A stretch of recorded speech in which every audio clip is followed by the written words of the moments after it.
We allow comedians to come into church and be playing with holy things of the scripture. I still tell people today, one of the most terrible assault of hell against the kingdom of God in the last days is the invasion of comedians on the pulpit. Comedians have a place in different places. You can go to a marriage ceremony, you can do different things for people at special. But for a comedian to come on the holy altar and begin to crack jokes about holy things of God, we are exposing ourselves to danger and exposing that man to danger. I hope you follow what I'm saying. I tell people that over the years, and I've watched people that don't take it serious. That your pastor didn't warn you does not mean God will accept it as careless. You may not like a pastor, but it was not a pastor that wrote about tithe. You may not like a pastor, but speaking in tongues is still one of the most sacred processions of the church. I hope you follow what I'm saying. You can't come up and begin to say zaba zaba, jabba, jabba, jabba. The devil is making the things of God look stupid to us and making the things of the devil look wise. And weakening our position in spiritual warfare. I hope you follow what I'm saying.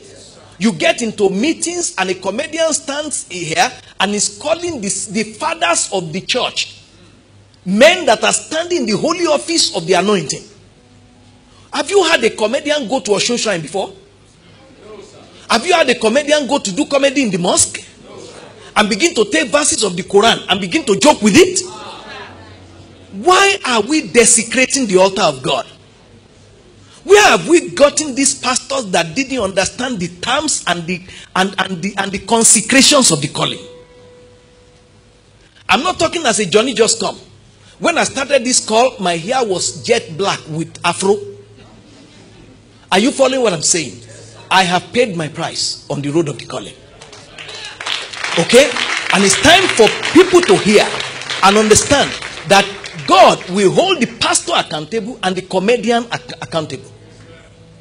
In fact, he said that part of the responsibility of the ministers of God is to show the people of God the difference between the common and the uncommon, the holy and the common.